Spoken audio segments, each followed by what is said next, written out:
Сәлем, балақай. Қалайсың?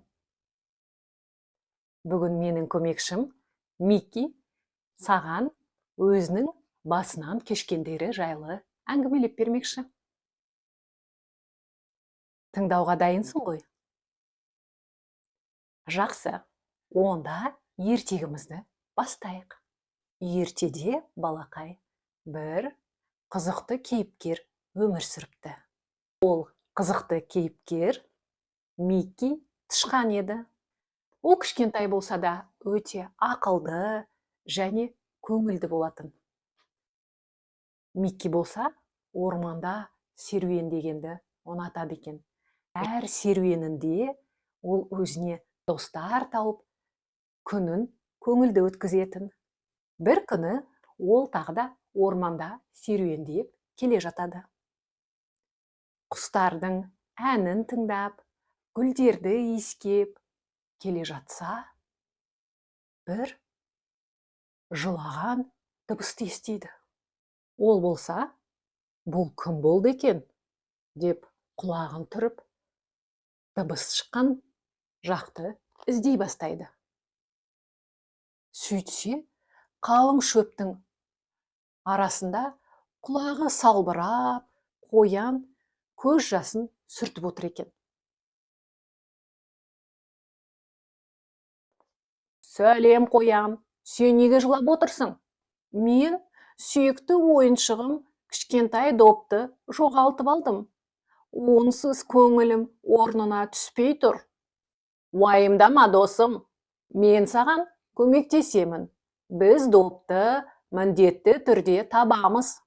Осылайша екеуі бірге допты іздеуге кіріседі.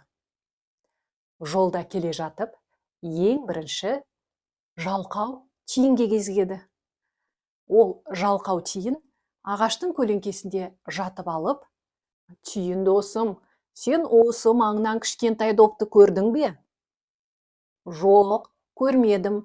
Бірақ сендер маған жаңғақ жинап берсеңдер, мен сендерге допты іздеуге көмектесемін», деді жалқау тиін. Нағыз дос ешқандай шарт қоймай көмектеседі. Біз бәрібір өзіміз іздеуді жалғастырамыз. Кеттік, қоян, деп екеуі әрі қарай іздеуді жалғастырады. Екеуі келе жатса, кенет алдарынан қасқыр шығады. «Не іздеп жүрсіңдер?» деп қасқыр сұрайды. «Жоғалған допты іздеп жүрміз. Мен жолда бір нәрсе көрдім. Бұтаның түбінде жылтырап жатыр еді. Бірақ қорқып жоламадым», дейді қасқыр. «Ол қай жерде? Біз барып көрелік», деп Микки қоянды ертіп алып, қасқыр айтқан жерге барады.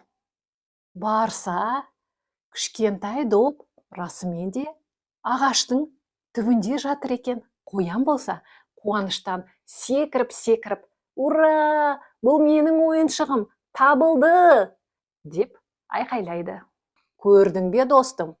Ең бастысы үміт үзбеу. Қиындық болса да, бір-бірімізге көмектесіп, оны жеңеміз. Қоян болса, Миккиге алғысын айтып, екеуі айырылмас дос болып кетеді. Олар ормандағы барлық аңдарды шақырып, бәрі бірге ән айтып, ойын ойнайды. Қасқыр болса, оларға қарап тұрып, нағыз бақыт достықта екен ғой, деп ойлайды. Балақай, сен де әрқашан досыңа көмектесіп, достыққа адал болуды ұмытпа. Осымен мен ертегімді аяқтаймын. Сенімен қоштасамын. Келесі кездескенше. Балақай, саған Микки тышқанның ертегісі ұнады ма? Досқа қол ұшын беру — ол ең үлкен жақсылық. Ал достық пен мейірімділік адамға әрқашан қуаныш сыйлайды. Сен де әрдайым достарыңа жақсылық жасауды ұмытпа. Жарай ма? Жақсы, балақай. Енді демала ғой. Келесі кездескенше